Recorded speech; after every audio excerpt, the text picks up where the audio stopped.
다큐멘터리 역사를 찾아서 제609편 연산군의 한글 탄압 언문 사용을 금하라. 아니 되겠다. 어제 예고했던 의정부와 의군부의 당상관들을 모두 다시 부르라. 이번에 투서 사건에 대하여 과인이 매우 엄중한 교지를 내릴 것이야. 무엇보다 이러한 사달이 일어난 것은 언문 때문이다. 바로 이 언문이 문제야. 앞으로는 언문을 가르치지도 말게 하고 배우지도 못하게 할 것이다. 언문을 이미 배워서 알고 있는 자들도 그것을 사용하지 못하게 하라. 장차 언문을 사용하는 자들이 있거든 한성부의 관리들로 하여금 적발하여 고하게 하되, 알고도 고발하지 아니한 자는 당사자뿐만 아니라 이웃사람까지 아울러 죄를 주도록 하라. 승지들은 뭘 하는 것인가? 당장 물러가서 과인이 말한 대로 교지를 작성하여 가지고 오라. 예, 주상 전하. 잠깐 멈춰라. 언문을 읽지도 말고 쓰지도 못하게 하려면 언문으로 된 책들을 없애버려야 할 것이 아닌가? 앞으로는 어떠한 문서든지 한문을 언문으로 번역하지 못하게 하라. 또한 언문으로 토를 달아놓은 한문 문서들을 모조리 찾아서 불태우게 하라.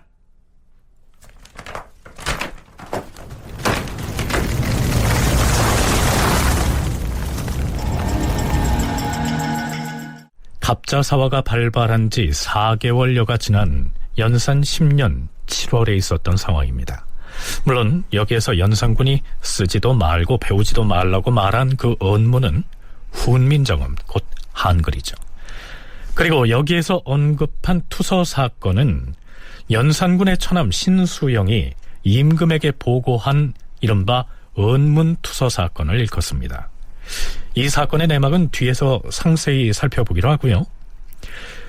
세종이 한글을 창제해서 반포한 때가 서기로 1446년이었고 연산군이 갑자사화를 일으킨 때가 1504년이니까 60년이라는 세월이 지난 뒤입니다.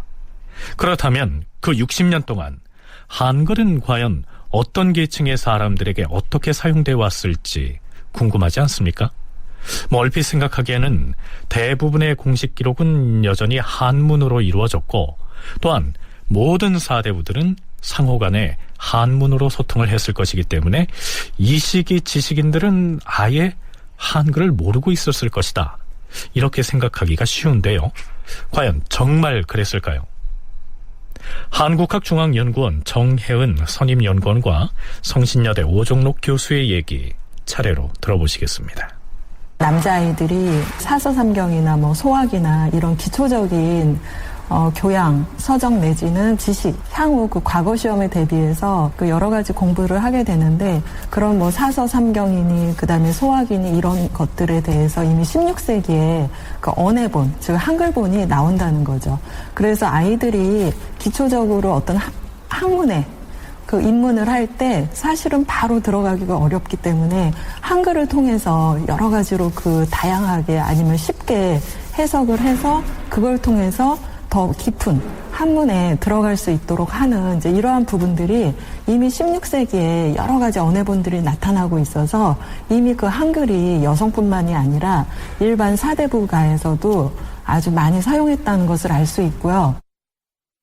한문으로 의사소통을 할 수 있는 경우에는 한문으로 의사소통을 하기 때문에 한글을 사용하지 않은 것처럼 보일 수가 있지만은 지식인으로 성장하는 가운데 그 과정에서 다들 이미 한글은 다 배웁니다. 한글이 생겨나면서부터 한글의 여러 가지 용도가 같이 이제 생겨나게 되었을 텐데요. 총통등록과 같은 책을 편찬하면서 한글로 작성을 한 것은 혹시 그 책이 여진족이나 일본이나 이쪽으로 유출이 되더라도 그 사람들이 한글을 모르기 때문에 그 뜻을 알 수 없을 것이다 라고 하는 점이 이제 중요하게 작용을 했다라고 보는 것인데, 네, 참고로 한글이 반포된 지 12년이 지난 세조 4년의 실록기사 한 대목을 살펴보죠. 세조 4년 10월 15일 왕이 승정원에 명하여 초학자회에 줄을 다는 일을 마치게 하였다. 지난번에 판서 최항과 참의 한계희가 언문으로 초학자회에 줄을 달다가 일이 끝나기 전에 두 사람이 모두 부모의 상을 당하는 바람에 중단되었다. 이 일을 길게 끌 수 없으니 문신들을 여러 명 동원해서 하루 안에 그 일을 마치려고 하는데 경들의 생각은 어떠한가? 그러자 동부승지 이극감이 아뢰었다. 전하, 무릇 일을 속히 하고자 하면 정교하게 이루어질 수가 없을 것이옵니다. 신의 생각으로는 업문을 획득한 문신 10여 명 정도를 선정하여 기일을 정해두고 그 일을 시키면 잘 해낼 수 있을 것으로 사료되옵니다. 왕이 중추 김구와 참의 이승수에게 명하여 우보덕, 최선복 등 12인을 거느리고 찬하게 하였다. 자, 이런 내용인데요. 이때까지만 해도 한글이 반포된 지 그리 오래되지 않았기 때문에 조정신료들 중에 한글을 능숙하게 구사할 수 있는 사람이 많지 않았던 모양입니다. 여기에 나오는 초학자회는 어린이들에게 기초 한자를 가르치기 위한 기본 학습서, 이렇게 이해하시면 되겠습니다. 자, 그렇다면 여기에다가 언문으로 주석을 달게 했다는 것은 또 무슨 뜻일까요? 천자문을 예로 들면 이해가 빠르겠는데요. 한글이 없던 시절에는 어린아이들에게 한자를 가르칠 때 야, 이렇게 생긴 글자는 천이라고 읽느니라. 따라해보거라. 천. 천. 그런데 이 천이라는 글자의 뜻이 무엇입니까? 하늘을 뜻하는 것이다. 그리고 여기 이 글자는 지라고 읽고 땅이란 뜻이며 그 다음 글자는 현이라 읽고 색깔이 검다는 뜻이고, 그리고 이 글자는 황이라 읽고 누른색을 나타낼 때 쓰는 글자니라. 자, 처음부터 한번 읽고 각각 글자의 뜻을 말해보거라. 이 글자는 천이라 읽고 그러니까 땅이라는 뜻이며. 네 이놈! 어디다 정신을 팔고 있기에 방금 가르친 것을 벌써 잊었느냐? 천은 하늘이라 하지 않았느냐? 종아리 거더라 이놈! 이쯤 중에서 깨우쳐 이놈! 이랬었는데 한글 반포 이후에는 아이들이 배우는 한자 교본의 각 글자에다가 한글로 훈음을 표기해서 보급했기 때문에 아이들이 혼자서도 글자를 익힐 수가 있게 됐다는 얘기입니다. 하늘천 땅지 거물현 누르황 지부 집주 넓을홍 거칠황. 자, 이렇게 아이들의 한자 교재에다 한글로 주석을 다는 작업을 해서 세조 4년에 보급을 했다면 연산군 때에 이르면 제 아무리 나이 많은 원로 대신들이라고 할지라도 어렸을 적에 한글부터 깨치고 나서 한자 공부를 했겠죠. 따라서 이 시기에 사대부들이 공문서를 작성할 때에는 비록 한자를 사용했을지라도 한글은 다 잘 알고 있었다는 얘기가 됩니다. 조정에서 공식적으로 작성하는 문서는 물론 대부분 한문으로 작성을 했지만 일부러 한글로 작성한 문서도 있었습니다. 앞에서 소개한 오종록 교수의 얘기 중에 총통등록이란 말이 나왔는데요. 세종 때에 편찬한 이 책자는 화포의 제조법과 화약 사용법 등에 관한 병기 기술서입니다. 관련 기사를 함께 살펴보시죠. 성종 13년 2월 23일 남원군 양성지가 왕에게 아뢰었다. 주상전하, 신이 생각하건대 총통등록은 병가의 비장이 되는 서적으로서 화포에 관한 일을 기록한 것이옵니다. 세종대왕께서는 이 책들을 모두 대내로 거두어들이게 하였사온데 이는 참으로 주밀한 생각이셨사옵니다. 그런데 작금엔 이 총통등록이 춘추관에 한 권이 있고 문무루에는 21권이나 보관하고 있사옵니다. 만일 간사한 사람이 이것을 한 권이라도 훔쳐가서 잘못 사용한다면 백성들이 입는 피해를 어찌 말로 다 하겠사옵니까? 신이 원하옵건대 지금 이후부터는 전하께서 보시는 한 권 이외에는 모두 언문으로 필사하여서 서울과 지방의 사고에 각기 한 권씩 보관하게 하되 해당 관리로 하여금 굳게 봉하도록 하시옵소서. 또한 군기시에도 언문으로 된 책 한 권을 두게 하시옵고 그 나머지 한자로 된 것들은 모두 불태워버려서 만세를 위하는 계책으로 삼게 하시옵소서. 왕이 그리하라 명하였다. 총통 등록은 군사 기밀로 다루어야 할 병서입니다. 만일 이것이 국경 너머 여진족이나 혹은 바다 건너 외인들에게 흘러들어가기라도 하면 아주 큰일이기 때문에 한문으로 된 책은 불태워 없애고 한글본을 가지고 군사 교육을 시키게 했다. 이런 내용이죠. 우리의 고유 문자인 한글의 또 다른 역할을 찾아볼 수 있는 대목입니다. 자, 다시 연산군 제위 시기로 돌아가죠. 실록에 나타난 한글 관련 기사들을 살펴보기로 하겠습니다. 연산 2년 3월 연산군에게 이런 보고가 올라옵니다. 참고로 여기에 나오는 초계라는 지명은 지금의 경남 합천입니다. 전하, 신이 듣자옵건대 초계군수 유인홍의 첩이 유인홍의 종과 간음을 하다가 유인홍의 딸에게 발각되자 첩이 그 딸을 찔러 죽인 뒤에 말이 새라는 것을 막았다 하오니 이는 실로 비상한 변계이므로 감히 아뢰옵니다. 하온데 애당초 유인홍이 군수로 부임할 때 김무적이라는 그 첩과 종을 데리고 갔으니 관계자들을 모두 의금으로 잡아다 국문하게 하시옵소서. 자, 이렇게 해서 살인사건과 관계된 사람들을 압송해서 국문을 했는데요. 문제는 유인홍이 자신의 딸을 죽인 첩과 여전히 동거를 하면서 그 사건을 덮으려고 다른 종들에게 입단속을 시켰다는 것입니다. 유인홍이 그 첩 김무적과 주고받은 언문 편지와 그 언문 편지를 전달한 사람들을 탐지하여 문초한 결과를 아뢰니 왕이 보고 곧 승정원에 전교하였다.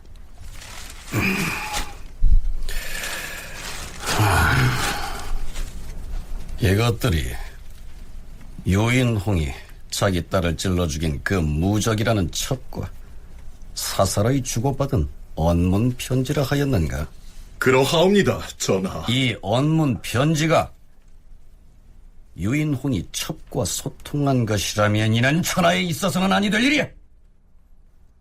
이 사건을 맡은 승지 및 의금부 당상이 만약 진상을 알아내지 못한다면 그 책임을 면치 못할 것이니 왕이 추궁하여 진상을 알아내도록 하라. 이런 일이 있었고요.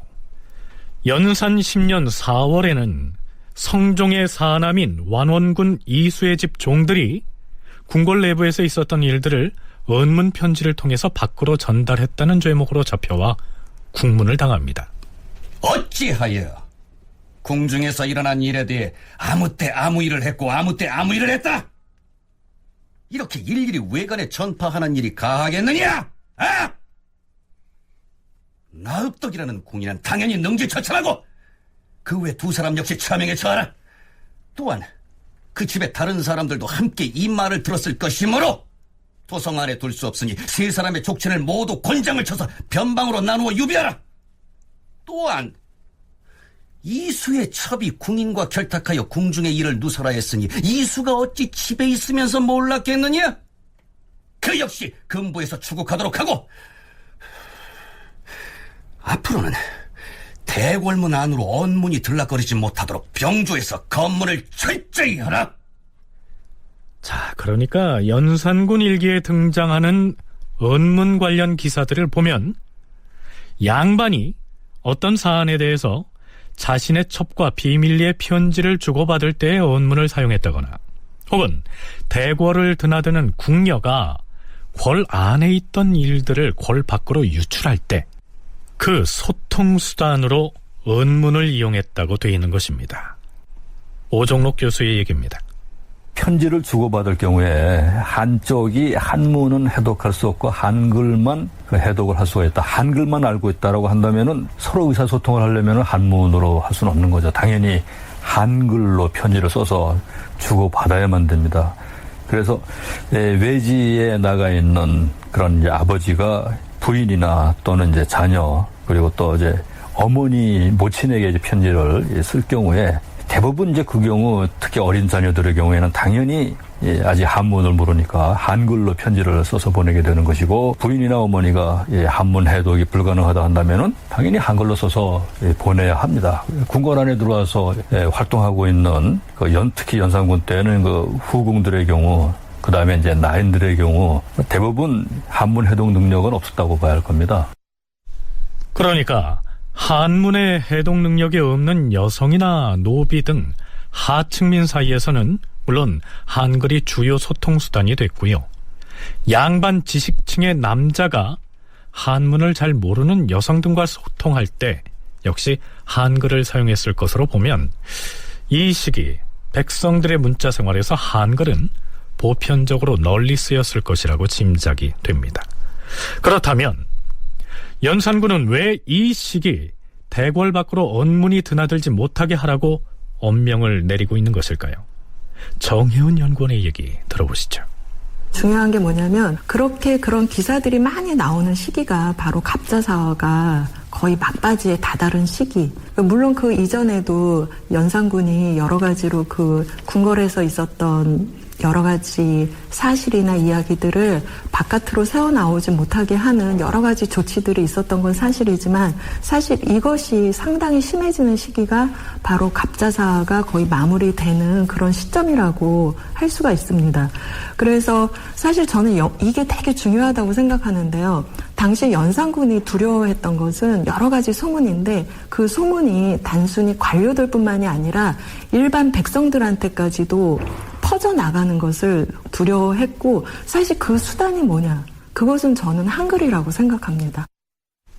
궐 내부의 일이 외부에 새나가지 않게 하겠다고 담장을 높이 쌓기도 하고요. 궁궐 인근의 민가를 철거하기도 하고 심지어는 성균관마저 다른 곳으로 옮겨버렸던 연산군이었으니까 대궐에서 있었던 일들이 언문이라고 하는 수단을 통해서 일반 백성들에게 전파되는 것 이걸 두려워할 만도 했겠죠. 자, 이제부터는요. 연산 10년 7월에 일어났던 문제의 그 언문투서 사건의 전말을 짚어보도록 하겠습니다. 연산 10년 7월 19일 새벽 신수영의 집. 자, 이걸 받으시오.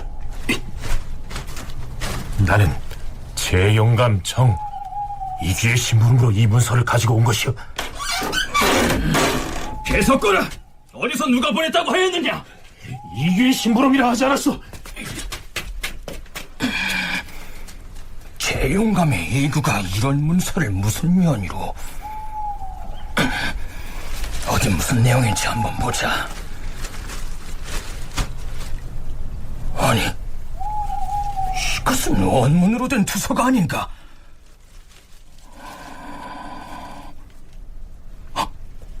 아니, 이게 뭐야? 도대체 이제가 어찌하여 이따위 불충한 내용을... 아니 되겠다. 여봐라! 지금 당장 주상전을 뵈야겠으니 입궐채비를 갖추거라! 지금 언문투서를 들고 입궐 행차를 하려는 이 신수영이라는 사람은 다름 아닌 연산군의 막내 처남입니다.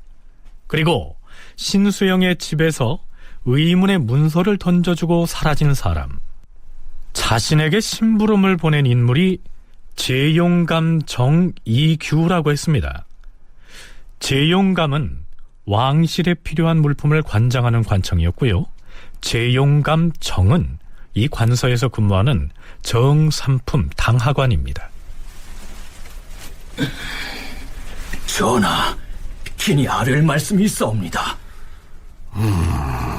무슨 일인데 이런 시각에 입고를 하였는가?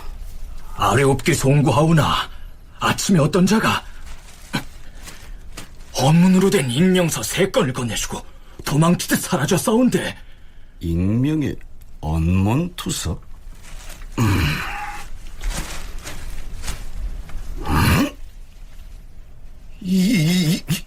이런 경을 칠 놈이 있나? 이 문건을 보낸 자가 누구라던가? 그자의 말이 재용감정 이규가 보낸 심부름이라 하였사옵니다. 이놈, 의공부의 포졸들을 재용감으로 보내서 이규! 그자를 당장 잡아오라! 곧 이규가 잡혀옵니다. 그렇다면 이규는 그 익명서를 보낸 사람이 자신이라고 실토를 했을까요? 연산군의 막내 처남이니까 긴밀한 관계에 있는데 이 사람이 연산군에게 이제 몰래 아뢰었던 거죠. 새벽에 재용감 정이라고 하는 벼슬을 하는 이규가 심부름을 보냈다라고 하면서 어떤 사람이 자기한테 글을 보내왔는데 열어봤더니 익명서다. 자기 정체를 숨기고 보낸 글이었더라. 그래서 아마 이규가 보낸 것은 아닌 듯하다라는 얘기까지도 했겠죠. 연산군이 이규를 불러서 확인하도록 지시해서 확인해 본 결과 이규는 그런 일이 없다라고 한 다음에 진행이 되는 일로 보면은 일종의 영모 사건이나 그에 준하는 어떤 왕실과 관련된 그런 중요한 일에 대한 고발이 일어난 것 같습니다. 네, 실제로 이규가 직접 심부름을 보냈다면 그 언문 문서를 익명으로 하지도 않았을 것이고요. 문제의 문건을 익명으로 쓸 바에는 보낸 사람이 이규라고 실명을 밝히지도 않았겠죠. 투서라고 하는 것은 정식 경로를 통하지 않고 약간의 다른 방식으로 글을 올렸다는 의미입니다. 그래서 던질 투자를 쓰는데요. 실제로 뭐 글을 던진다거나 그런 것들이 아니라 임금한테 어떤 의견을 올릴 때는 뭐 승정원을 통한다든지 그다음에 뭐 상서, 상원 뭐 여러 가지 경로들이 있는데 이러한 것들이 아니라 자기가 임의로 글을 작성해서 누구나 볼 수 있도록 하는 이러한 부분들 때문에 투자를 써서 좀 그러한 그 의사 진행 부분을 약간은 안 좋게 표현한 것이 바로 투서라는 용어라고 생각합니다. 그렇다면 그 익명의 언문 투서에는 어떤 내용이 담겨져 있었을까요? 이규를 잡아다가 물어보니 자신은 그런 문서를 쓴 일이 없다고 하자 연산군은 크게 당황합니다. 지금 곧 달려가서 도성의 모든 문을 닫아걸게 하라.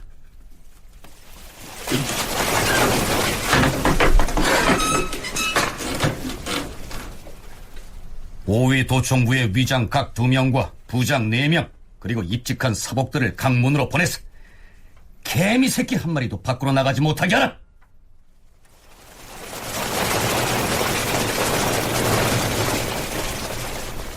창의문부터 동소문성 위쪽까지는 내시부의 내관들을 보내서 지키게 하고 창의문부터 돈의문, 남대문, 남산, 동대문 그리고 동소문성의 위쪽까지는 군사를 시켜 파수를 서도록 하라.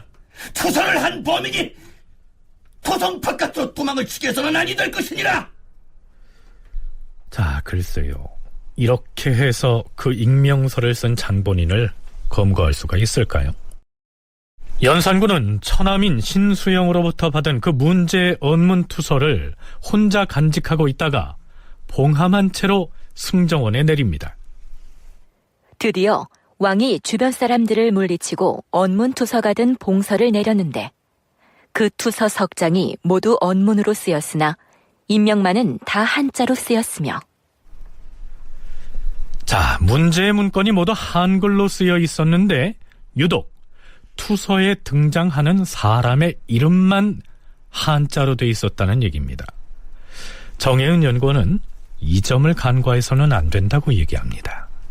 신수영이 업무투서 사건을 평원화한 것은 갑자사화 직후입니다. 그렇기 때문에 이 부분도 이 업무투서 사건이라고 하는 것도 갑자사화하고 같이 연결을 지어서 바라봐야 되고요. 그 다음에 실제로 두 번째는 실록을 보면 뭐라고 되어 있냐면 내용은 모두 석장인데 석장이 모두 한글로 쓰여져 있는데 이름만은 다 한자다. 저는 이걸 되게 중요하게 생각을 해야 되는데 왜 그러냐면 한글을 쓰면 모두가 한글을 쓰는 거지 왜 이름만은 한자로 썼을까요? 저는 이것은 실제로 아랫사람들이나 아니면 여성들이나 아니면 그 하층민들이 이걸 작성했다기보다는 이름이 한자로 되어 있기 때문에 이것은 사대부나 당시 관료들이 어떤 것들을 조작하기 위해서 이러한 부분들을 썼다는 것을 증명하는 것이 아닌가.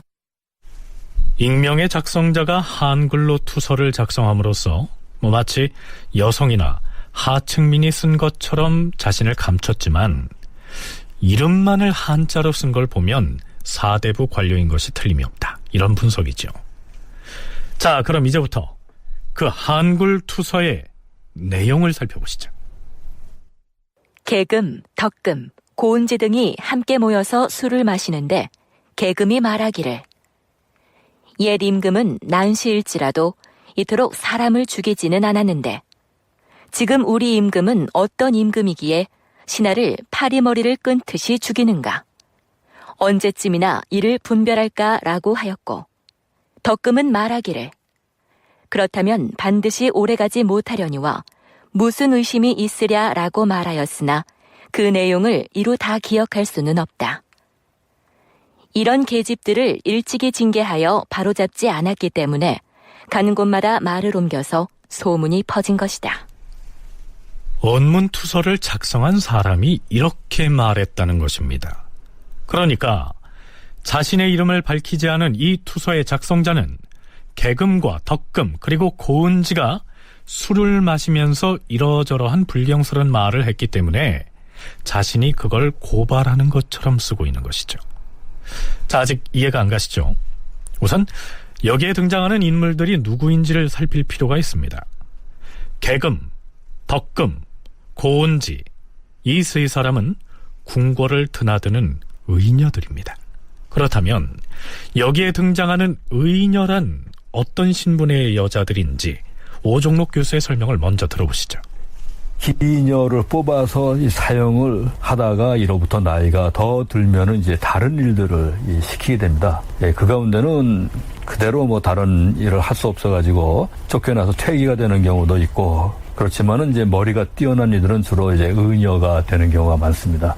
손에서 맥이나 이런 것들 이제 아주 섬세한 움직임도 잘 짚어내고, 그리고 그 증상이나 이런 거에 대해서 이해도 잘 하고, 또 무엇보다도 이제 문자를 해독할 수 있는 그런 능력도 갖추고, 그렇게 되면은 이 사람들이 이제 의녀로서 활동을 하게 되는 것이기 때문에 어쩌면 이제 의녀도 일종의 이제 퇴기라고 볼 수 있는 셈이죠. 그런데 이 사람들은 그 이전에 왕실 여성들을 주로 이제 진찰하고 치료했고, 그러는 이제 상황이어서 말하자면은 왕실 관련된 비밀스러운 일들에 대해서도 잘 알고 있다고 이제 봐야 되고. 어찌됐든 이 의녀들은 궁궐 안에서 일어난 사정에 대해서 매우 밝은 여성들이었다는 것입니다. 이 세 의녀들이 술자리를 하면서 이런 얘기를 나누었겠죠. 여봐라, 악공은 그만 풍악을 멈추고 내금 와서 과인의 술잔을 받도록 하라. 그래 우리끼리 술을 마시는데 무슨 검은고 타령이야. 하기는 남자가 연주해주는 것이라면 몰라도. 뭐? 남자가? 상감마마가 검은고를 타주신다면야 술 맛이 꿀맛일 텐데. 다물지 못하겠어. 자, 한 잔씩 들자고. 그건 그렇고 장차 이 나라가 어찌 되려고 이러는지. 그러게 말이야. 지금까지 여러 임금이 있었지만 예전의 임금들은 아무리 어려움이 닥칠지라도 사람을 이렇듯 무자비하게 도륙하지는 않았는데, 도대체 우리 임금은 어떤 임금이기에 신하들 목숨을 파리 목숨 끊듯이 하는지 모르겠어. 아유, 우리 임금은 언제나 사리 분별을 할 수 있을지. 사리를 분별하기는 이미 틀렸고, 이대로 가면 임금 자리 얼마 못 지킬 것 같아. 그래, 오래가지는 못할 거야. 자, 술이나 한 잔씩 더 마시자고. 그러니까 원문으로 익명서를 작성해서 연산군의 처남인 신수영의 집에 보낸 사람이 의녀들이 모여서 술을 마시면서 이렇게 말한 것을 들었으니 이 여자들을 잡아서 처벌해야 한다. 이렇게 주장했다는 것입니다. 연산군에게 의녀들을 고발하기 위해서 그 문서를 작성했다고는 하지만 이 의녀들이 연산군을 술안주 삼아서 입에 올렸다는 그 엄청난 말들을 고스란히 그 투서에다 옮겨놨으니까요. 연산군이 그 작성자를 잡기 위해서 도성문을 걸어 잠그고 노발대발한 연유를 짐작할 만하지 않습니까? 이 익명서에 언문으로 기술된 의녀들의 대화 중에 연산군은 무수한 신하들을 죽였으니 오래가지 못할 것이다, 이런 내용이 들어있는 것으로 봐서 연산군은 이것을 영모 사건에 준하는 사안이라고 여길만 했겠죠. 자, 이번엔 언문투서의 두 번째 문건을 보죠. 조방, 계금, 고은지, 덕금 등의 의녀가 계금의 집에 가서 이런 말을 주고받았다고 한다. 이렇게 시작합니다. 조방이라고 하는 의녀 한 사람이 더 참여한 것으로 되어 있습니다. 이들이 계금이라고 하는 의녀의 집에 가서 나눴다는 얘기는 연산군의 엽색 행각을 고발하는 내용입니다.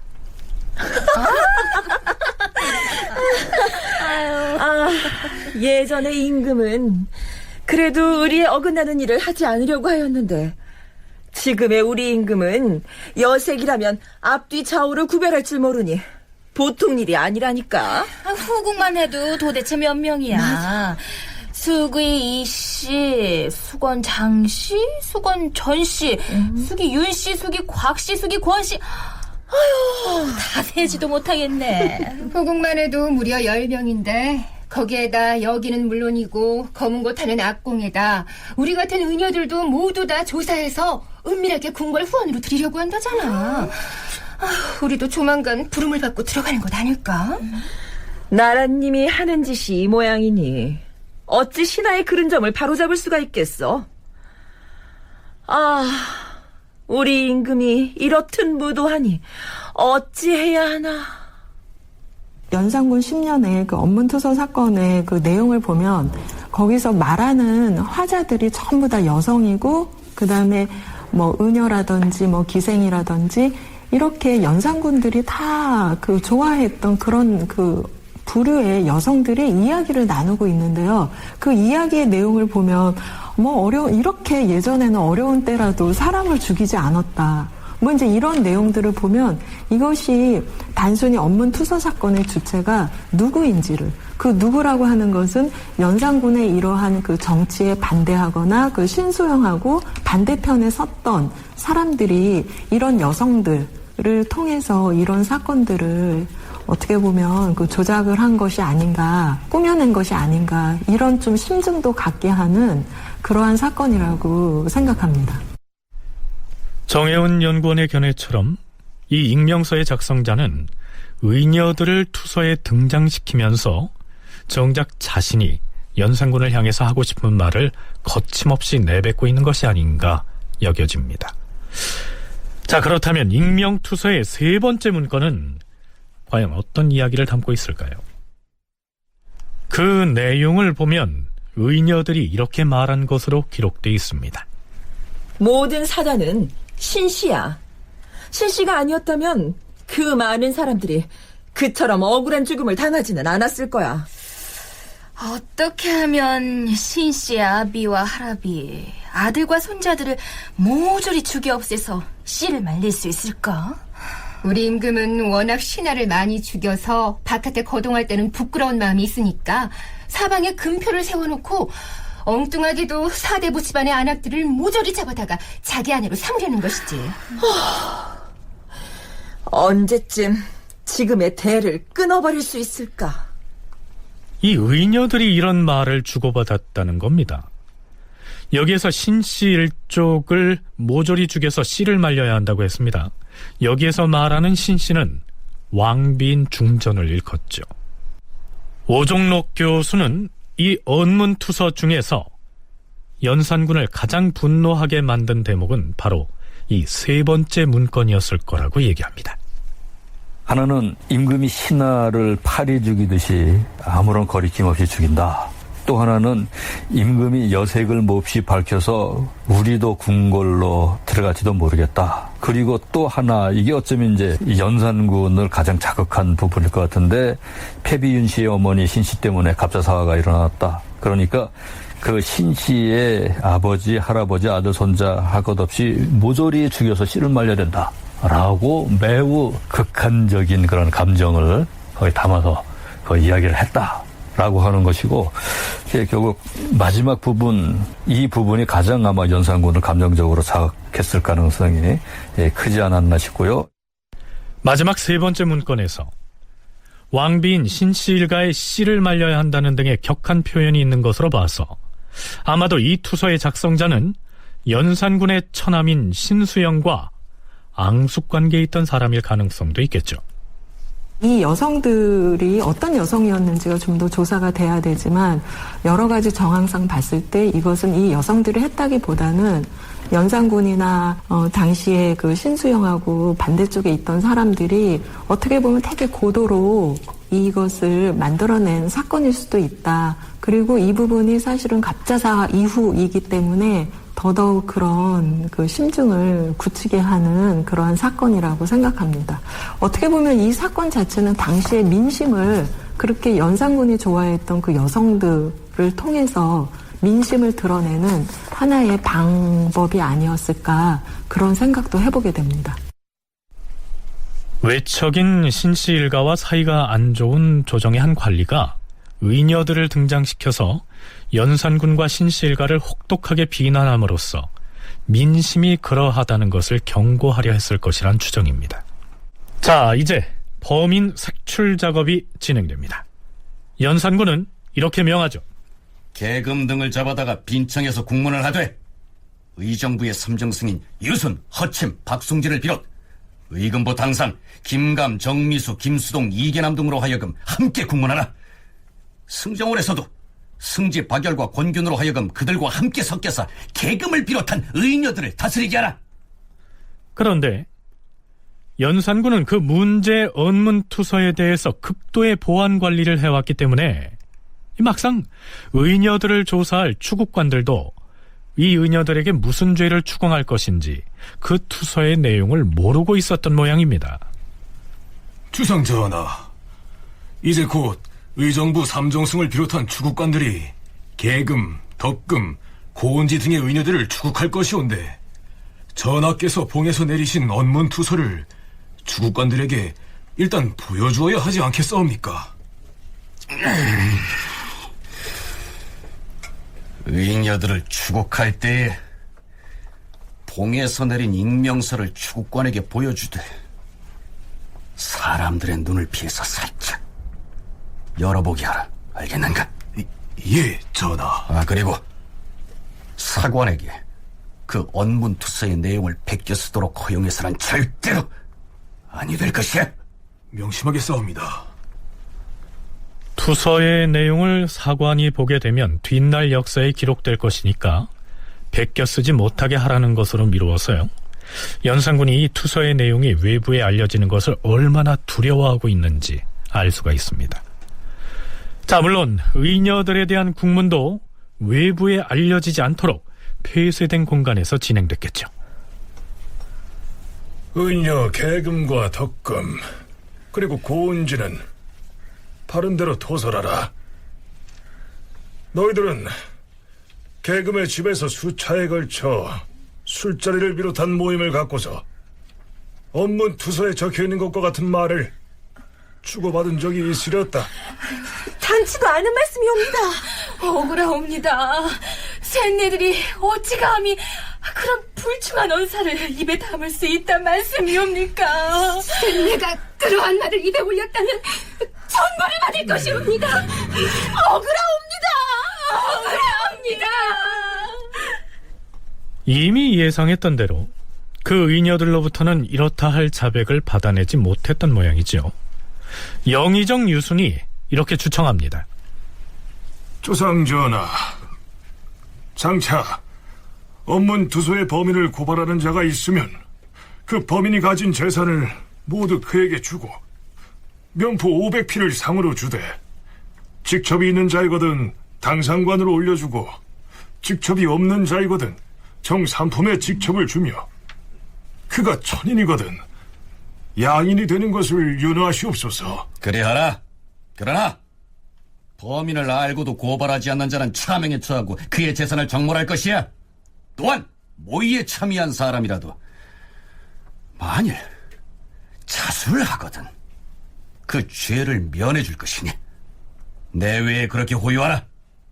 자, 만일에 두 사람 이상이 이 언문투서를 계획했다면 사전에 이런 모의를 하지 않았을까요?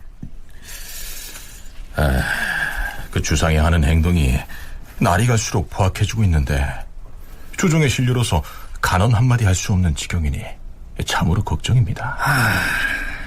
그러게 말입니다. 문제는 이 임금이 민심을 털럭만큼도 헤아리지 못하고 있는 것이에요. 궁궐담을 높이 둘러치고 금표를 세워서 통행을 막으면 임금이 무슨 짓을 하는지 백성들이 까맣게 모를 것이라 여기고 있어요. 우리가 이렇게 손 놓고 있을 것이 아니라 주상의 폭정과 비행을 하다못해 익명의 투서를 통해서나마 일깨워주고 경고로 삼게 합시다. 익명서를 써서 임금에게 경고를 한다. 그러다 발각되면 목숨을 부지하기는커녕 멸문지화를 당할 것인데. 들키지 않게 위장을 해야지요. 궁궐을 드나드는 사람이 권례에서 일어나고 있는 일들을 외부에 알리는 방식으로 쓰되 천한 신분으로 위장을 하자면 악궁이나 의녀로 위장을 하면 될 것입니다. 하지만 의녀들이 모여서 뭐 이러이러하게 말했다더라 하고 막연하게 뜬 소문을 전하듯 하면 투서 내용을 아무도 믿으려 하지 않을 터인데. 내가 몇몇 의녀들의 이름을 알고 있어요. 그 이름을 한자로 분명하게 밝히고 나머지는 언문으로 쓰면 될 것이요. 하면 그 임명서를 어떻게 해야 임금이 볼 수 있을까요? 벽서로 붙였다가는 뜯어 없애버리면 그만 아닙니까? 임금의 측근에 기생하면서 온갖 권세를 누려온 신수영에게 임명서를 전하면 틀림없이 왕에게 달려가서 고할 것이에요. 그런데 우리가 실명으로 거명한 의녀들이 벌을 받게 되면 어찌할 것이오? 누가 보더라도 그들은 이름을 도용당한 것에 불과한데 설마 중벌을 받기야 하겠습니까? 그러면 그리 진행을 합시다. 자, 이런 계획 아래 문제의 그 언문투서가 작성되지 않았을까? 이렇게 추정을 해볼 수 있다는 얘기인데요. 그렇다면 실제 그 의녀들은 어떻게 됐을까요? 의녀들의 국문을 담당했던 관리들이 그들에 대한 공초를 작성해서 이렇게 보고합니다. 주상전하, 의녀, 계금, 덕금, 고은지 등은 업문 임명서에 연루된 피고인들이며 화갱과 이복형은 의녀들의 남편으로서 감옥에 수감된 자들이온데 수차에 걸쳐 추국을 하였으나 이들의 죄는 모두 사실무근인 것으로 드러났사옵니다. 이들에 대한 처결은 전하께서 결정하시옵소서. 답답한 시간. 언문 익명서 사건은 그 죄질이 매우 엄중함으로 쉽게 처결할 수는 없다. 그 의녀들을 일단 도로 의금부에 가두라. 언문투서의 범인이 오리무중에 빠지자 범인 색출을 명받은 대신들도 안절부절 못합니다. 드디어는 필적 감정의 방법까지 등장하죠. 연산 10년 7월 23일 정승들 및 의금부 당상에게 명하여 한성 5부 중에서 언문을 아는 자를 모두 불러 모아 언문 글씨를 써보이게 하였으나 그 필적이 모두 비슷비슷해서 범인을 가릴 수가 없었다. 그러자 영의정 유순이 아뢰었다. 주상전하, 이렇게 해서는 진위를 가려내기가 매우 어렵사옵니다. 정컨대 그 익명서를 아예 널리 공개하고 그것이 누구의 필적인지를 알아보고 고발하게 하면 혹 알아낼 수 있을지도 모르옵니다. 죄인을 잡을 수만 있다면 그리해도 좋다. 한 가지 주청이 더 있사옵니다. 말해보라. 임명서에 필적을 가진 죄인을 신고하여 사실로 밝혀지면 고변한 자에게 상을 주되, 그가 천인이면 이전에 상품으로 내걸었던 면포의 갑절을 지급하고, 필적을 잘 알되 서로 원수짓기를 두려워하여 구하지 않는 자가 있으면 더욱 엄격히 논죄하겠다고 명하시옵소서. 그래. 그래야 할 것이다. 그럼에도 불구하고 언문 익명서의 범인을 검거하는 데에는 실패합니다. 그렇다면 결국 그 의녀들은 어떻게 됐을까요? 연산 12년 1월 20일 의녀 계금과 덕금 그리고 곤지는 해외의 관비로 정속하게 하였다. 이들을 조사한 결과 혐의가 없는 것으로 드러났음에도 해외, 즉 바다 건너 섬에 관비로 보내졌던 것입니다. 익명의 투서 사건으로 극도로 예민해진 연산군은 우리가 프로그램 들머리에서 언급했던 것처럼 한글의 사용을 금하라는 명을 내립니다. 장차 언문을 쓰다가 발각된 자는 기회제소율로 다스릴 것이다. 또한 언문을 사용하는 자를 알고도 신고하지 아니한 자 역시 같은 죄목으로 논단하여 중벌에 처할 것이다. 앞으로는 한어를 언문으로 번역하는 따위의 행위 역시 엄히 금할 것이니라. 또한 대소신료들에게 고하노라.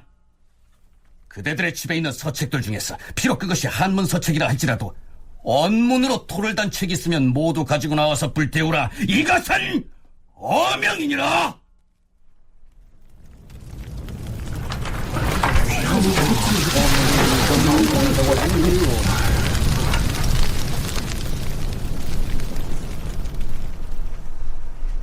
그렇다면 이 시기 연산군의 한글 탄압으로 인해서 실제로 백성들 사이에서 한글 보급이나 사용이 위축됐거나 혹은 한글로 지었거나 번역된 주요 문헌들이 크게 소실되는 결과를 가져왔을까요?